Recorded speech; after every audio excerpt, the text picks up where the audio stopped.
এগুলো। এখন এখন এই ভারতের বড় বড় রাজনীতিবিদরা, মুখ্যমন্ত্রী সহ, তারা যেভাবে মানে বাংলাদেশের সমালোচনা করতেছে, আসামের যে মুখ্যমন্ত্রী কি যেন নাম, হেমন্ত বিশ্ব শর্মা ওনার নাম, উনি বলতেছে যে উনি উনি উনি ওপেন টেলিভিশনে বলতেছে কিভাবে ওনারা মুসলমানদেরকে পুশ করে বাংলাদেশে ঢুকিয়ে দেয়। ত্রিপুরার রাজা প্রদত্তনাথ বলতেছে চট্টগ্রামটাকে আমরা নিয়ে নিব, নিয়ে ভিন্ন আমরা একটা খ্রিস্টান দেশ করবো। এরকম শুভেন্দু থেকে বলতেছি। তো এখন আমাদের করণীয় কি? জনাব ক্যাপ্টেন মারুফ রাজা, আপনি সেনাবাহিনীতে দীর্ঘদিন ছিলেন, আমাদেরকে আসলে এখন এই ইরানের মতো হতে হবে আসলে খুব সংসম্পন্ন অস্ত্র? অবশ্যই আমাদেরকে ইরানের মতো হতে হবে। আমি অনেকবার বলেছি, এবং এটাকে যে কোনো দেশের অধিকার আছে তাদের প্রতিরক্ষা ব্যবস্থা করার জন্য। বাংলাদেশের 18 থেকে 22 বছর বয়সের ভিতরে 2 বছরের বাধ্যতামূলক সামরিক ট্রেনিং করা উচিত। এবং এটা অনেক আগে আমরা যখন সেনাবাহিনীতে ছিলাম, আমরা যখন ট্রেনিং করেছি, তখন কিন্তু আমরা এগুলো শুনতাম যে বাংলাদেশের যুদ্ধ যদি কারোর সাথে হয়, হবে ভারতের সাথে। আর আমার সাথে সামান্য বর্ডার আছে। আমরা উলফল্যান্ড এবং গ্রিনল্যান্ড বলে আমরা কিন্তু ট্রেনিং করতাম।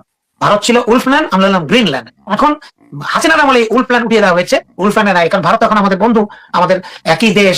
কেউ বলে স্বামী স্ত্রীর সম্পর্ক, কেউ বলে ভাই বোন সম্পর্ক। তো এগুলো তো আসলে অবাস্তব, কোনোদিন হবে না। বাংলাদেশের মানুষ এটা কোনোদিন মেনে নেবে না। এবং আমাদেরকে ওই যে আপনি বললেন, সব দিকে দেখতে হবে। আমাদের পাকিস্তানের সাথে সম্পর্ক বাড়াতে হবে। আমাদের আপাতত তো পারমাণবিক বোমা দরকার নেই, আমাদের আছে তো পারমাণবিক বোমা। পাকিস্তানের বোমাটাই আমাদের বোমা, চায়নার বোমাটাই আমাদের বোমা। এইভাবেই কিন্তু বিশ্ব চলে। দেখেন না, সৌদি আরব সহ এই মধ্যপ্রাচ্যের দেশগুলো কোনো আর্মি টার্মি কিছু নাই, আমেরিকান আর্মি ওখানে আমাদের বেস করে তাদেরকে প্রতিরক্ষা দেয়। তো এটাও খারাপ না তো, এটা তো টাকা দিয়ে তারা দেয়, তাদের টাকা আছে। আমাদের কাছে টাকা নাই, আমরা বন্ধুত্ব রাখবো আমাদের বিপদ আপদে। আমি তো পাকিস্তানে গিয়েছি, ভারতে গিয়েছি, আপনি গেছেন কিনা জানি না। আমি 2টা দেশেই ভ্রমণ করেছি এক্সটেন্সিভলি, আল্লাহ আমাকে সুযোগ দিয়েছে। আমি কৌতূহলবশত গিয়েছি, এবং আমি যেখানে যেখানে গিয়েছি সেখানে সাধারণ মানুষের সাথে কথা বলার চেষ্টা করেছি যে বাংলাদেশের ব্যাপারে, বাংলাদেশের ব্যাপারে তাদের কি মতামত। সব জায়গাতে আমি দেখেছি তারা অত্যন্ত পজিটিভ, এবং তারা অনেক ভালো বাংলাদেশের ব্যাপারে জানে। এবং বাংলাদেশের ব্যাপারে তারা বলে আমাদের 2টা ভাই ছিল, আমাদের এই কিছু কিছু নেতাদের, কিছু কিছু লোকের গাদ্দারির জন্য, তাদের ক্ষমতার লোভের জন্য এই 2টা ভাই ভাগ হয়ে গেছে। তারা এখন আমি ভারতের থেকে পাকিস্তানের আতিথ্যতা অনেক বেশি পেয়েছি, সেই মানুষ অনেক আমাদেরকে অনেকভাবে আপন করে নিয়েছে। না, বিশ্বের সেরা সেরা ট্রাভেল ব্লগার যারা পশ্চিমে থাকে আর কি, তাদেরকে জিজ্ঞেস করবেন যে পৃথিবীর সবচেয়ে অতিথিপরায়ণ দেশ কোনটা, তারা বলবে পাকিস্তান। আমি এই প্রসঙ্গে একটা জিনিস বলতে চাই, নতুন প্রজন্ম যারা বা অনেকে মনে করতে পারেন পাকিস্তানে আমাদের কিরকম যুদ্ধ হয়েছে, এত মানুষ মারা গেছে, যদি এটা শিওর না কত মানুষ মারা গেছে। তো এই প্রসঙ্গে বলতে চাই, এই ইতিহাস এবং যদি পৃথিবীর ইতিহাস, পৃথিবীর বিভিন্ন ঘটনা প্রভাব আপনারা যদি পর্যবেক্ষণ করেন, তাহলে দ্বিতীয় বিশ্বযুদ্ধের সেই বিরুদ্ধ দেশ যারা যুদ্ধ করেছে একে অপরের বিরুদ্ধে, পারমাণবিক বোমা ফেলেছে, এত লক্ষ লোক মারা গেছে, সেই ইউনাইটেড স্টেটস অফ আমেরিকা এবং জাপান কিন্তু এখন প্রেজেন্ট ওয়ার্ল্ডে সবচেয়ে বড় বন্ধু এবং মিত্র। এটা থেকে শিক্ষা গ্রহণ করেন। হ্যাঁ, পাকিস্তান আমাদের উপর আমাদের সাথে যুদ্ধ হয়েছে, সেই যুদ্ধ পাকিস্তান হেরে গেছে। যদি এটা আমাদের যুদ্ধ স্বীকার করে না, ভারত বলে এটা ভারতের যুদ্ধ। ভারত সাফল্যজনক ভাবে আমাদেরকে 2 ভাগ করতে করেছে, এবং অনেক রকম মিথ প্রচলিত আছে। এটা থেকে বেরিয়ে এসে আমি মনে করি না পাকিস্তানের জনগণ এবং বাংলাদেশের জনগণ একে অপরের বিরোধী এবং একে অপরকে ঘৃণা করে। এর থেকে বেরিয়ে এসে ক্ষমা প্রার্থনা করেছে 3টা পাকিস্তানি সরকার প্রধান। আমি মনে করি এর থেকে বেরিয়ে আসার সময় এসেছে। এখন আমাদের এখন একত্রে কাজ করতে হবে। আমেরিকা ইংল্যান্ডের কাছ থেকে স্বাধীনতা লাভ করলো, ইংল্যান্ডের সঙ্গে যুদ্ধ করলো, তারা এখন বন্ধু। ভিয়েতনামের কত লোক মারলো আমেরিকা, যদিও আমেরিকা পরে। আমি ভিয়েতনামে গেছি ভাই, এইগুলো দেখতে গেছি কিভাবে মেরেছে টর্চার সেলগুলি, এবং যে ডেঞ্জারাস ভাই, বাঘের খাঁচা সেই হ্যানয় আমি দেখেছি সাইডনে, বাঘের খাঁচা, এরকম ঘোরানো খাঁচা, এখানের মধ্যে 15-20টা বাঘ, ক্ষুধার্ত বাঘ থাকতো, উপর থেকে এখানে ভিয়েতনামীদেরকে ফেলে দিত আমেরিকান আর্মিরা। এবং অনেক আমার ছবি আছে বলে, কিন্তু পরে আমেরিকা আলোচনাজনক ভাবে লেজ গুটিয়ে চলে এসেছে, এবং এখন তারা সবচেয়ে ভালো বন্ধু। এবং আপনি জানেন যে সাতিল আরব নিয়ে ইরান ইরাক 8 বছর যুদ্ধ হয়েছে না, সেখানে সাদ্দাম হোসেনের কেমিক্যাল উইপনে 2 লক্ষ ইরানি মারা গেছে তো।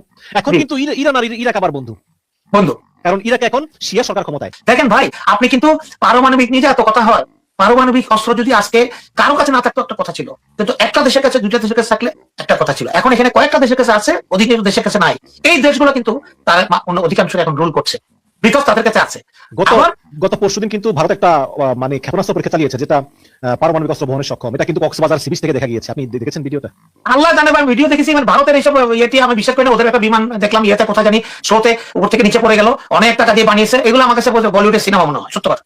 আমি এগুলো মানতে রাজি না, বুঝছেন। এদের আসলে কোনো, আমি এদের সাথে চলি তো, এদের এই কথাবার্তা ভালো, এই সুন্দর সুন্দর কথা বলবে, খুব ঠান্ডা মাথা, আমাদের মতো গরম না, খুব ভালো। কিন্তু এই ক্ষেপণাস্ত্র টেপনাস্ত্র এগুলো আমার কাছে বিশ্বাস না। এরা ক্ষেপণাস্ত্র বানাবে, ইয়ে করবে। এই ছোট্ট একটা দেশ পাকিস্তান, তার সাথেই পারে না। পাকিস্তান তাদের আগে পারমাণবিক অস্ত্র বানিয়ে বসে আছে, তাদের আগে, তার অনেক পরে ইন্ডিয়া বানিয়েছে। তাহলে এটা এগুলো বিশ্বাস করা যায় না, বাংলাদেশে এগুলো বিশ্বাস করা উচিত না।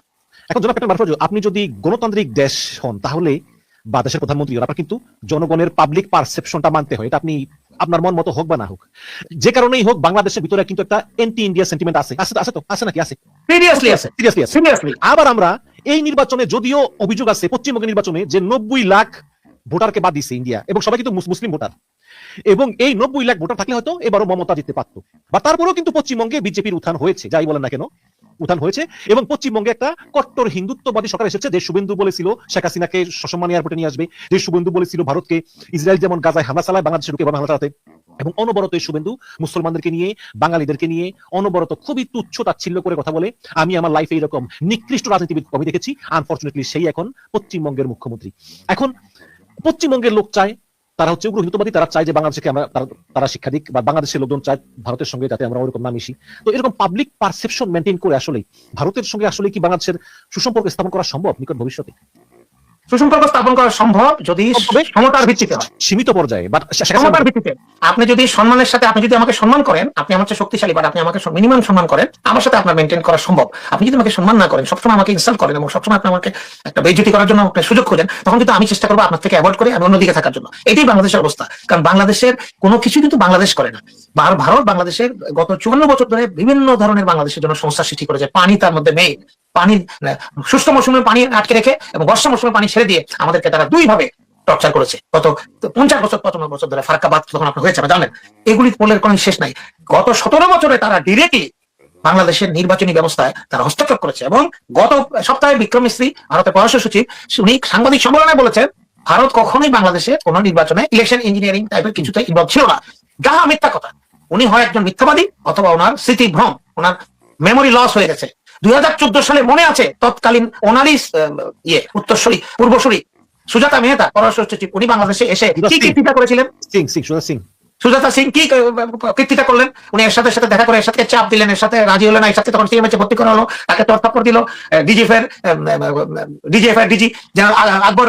সবকিছু আমরা জানি। তো তারপরে উনি যেতে চাননি, উনি প্রত্যায়পত্র সাইন করেছিলেন এই জাতীয় পার্টির, এই কাহিনী তোমরা জানি। তো তখন কি করেনি? তারও আগে 2007-8 সালের সেই মঈনুদ্দিন ফখরুদ্দিনের সময় কি হয়েছিল ঘটনা, আমরা কি এটা ভারতের তো প্রাক্তন রাষ্ট্রপতি প্রয়াত প্রণব মুখার্জির কোয়ালিশন ইয়ার্স বইটাতে পড়িনি? বইটা আমার কাছে আছে।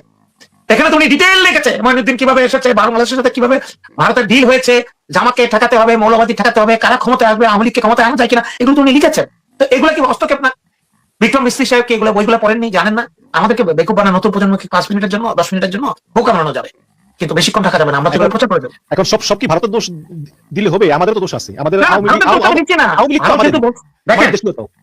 মিশন ভাই, প্রত্যেকটা মানুষ তার নিজের স্বার্থে চলে এবং চলা উচিত। আমি মনে করি যে আমার স্বার্থটা আমাকে বুঝতে হবে, কোনটাতে আমার ভালো, কোনটাতে আমার খারাপ। আওয়ামী লীগ এমন স্বার্থ দেখেছে নিজে যে দেশটাকে বিক্রি করে হলো ক্ষমতা থাকতে হবে, এটাই তো সমস্যা। ওইটাই তো স্বার্থ। ওই যে ক্ষমতা থাকলেই তো আপনার হাজার হাজার কোটি টাকা প্রাপ্তি, আপনার ক্ষমতা, যাকে ইচ্ছা তাকে মেরে ফেলবেন, আপনি চিরস্থায়ী ভাবে ক্ষমতা থাকবেন। হাসিনা তো বলেছে আমার অ্যাবসলিউট পাওয়ার চাই, যে কোনো ভাবে আমার পাওয়ার চাই, power hungry, she is to love power, plus টাকা তো আছেই। তো উনি তো ক্ষমতায় ছিলেন। ভারত এবং আওয়ামী লীগের উইন উইন সিচুয়েশন ছিল তাদের দুজনেরই। মানে হাসিনা যা দিয়েছে এই জীবনে কোনোদিন ভারত বলতে পারবে না, আবার ভারতও যা হাসিনার জন্য করেছে হাসিনা জীবন। মানে হচ্ছে ভারত এবং আওয়ামী লীগের উইন উইন সিচুয়েশন ছিল, কিন্তু বাংলাদেশের মানুষের জন্য ক্ষতি ছিল না, মানুষের জন্য ক্ষতি ছিল। আজকে যেমন বিজেপি মনে করছে ঠিক আছে, তাদের লোকজন ভোট দিয়েছে, তারা এক অজ্ঞাত কারণে বাংলাদেশ বিরোধী হয়ে উঠেছে। আমি জানি না কেন বাংলাদেশ কখন ভারতের কি ক্ষতি করেছে আমি জানি না। একমাত্র বাংলাদেশের নিজের বক্তব্য প্রদান ছাড়া, আমরা চায়নার সাথে ব্যবসা করতে চাই, চায়না থেকে হেল্প চাই, আমরা ভারতের এই আধিপত্যবাদ মানি না, এটা ছাড়া বাংলাদেশ কোথায় ভারতকে কি করেছে আমি জানি না। কিন্তু ভারতের লোকজন এখন বাংলাদেশে ভারতের মুসলিম জনগোষ্ঠীকে, বাংলাদেশি এক মন্ত্রী আজকে বলে ফেলেছেন গতকাল, এই যে ভারতের নতুন একজন মন্ত্রী অগ্নিমিত্র, উনি বলেছেন অনেক আমাদের সৌভাগ্য যে বিজেপি ক্ষমতা এসেছে, নাহলে পশ্চিমবাংলাকে পশ্চিম বাংলাদেশ হওয়া থেকে বাঁচানো গেছে। এটা কিন্তু একটা নিউজ, পশ্চিম বাংলাদেশ। তাহলে দেখেন আমরা এখানে বসে মনে করি যে আমরাই বোধহয় ভারত বিরোধী। আরে দাদারা আমাদের অনেক ভালোবাসে, দেখেন আপনি কতটুকু ভালোবাসা। আমাদের এই ছোট্ট দেশটাকে তারা তো সহ্য করতেই পারে না। আমাদের কোনো চ্যানেল কলকাতা সহ পশ্চিমবঙ্গে কোনো ইন্ডিয়ায় দেখা যায় না, সব জ্যামিং দিয়ে জামার দিয়ে ব্লক করা, অথচ তাদের চ্যানেলগুলো অদ্যাবধি আমরা বন্ধ করতে পারিনি। আমরা করার কথা ছিল, করে নাই। না করতে পারেনি, করার কথা ছিল। এটা এগুলো বুঝছেন, ওই কেবল অপারেটররা এগুলো সারা পয়সা কামাতে পারে না। ওই দেখা যায় যে নিজেরা অনলাইন থেকে ডাউনলোড করে এগুলো দেয়। এগুলো মানুষের মেন্টাল সিচুয়েশন চেঞ্জ না হলে, মাইন্ডসেট চেঞ্জ না হলে হবে না, আপনি কোনোভাবে পারবেন না।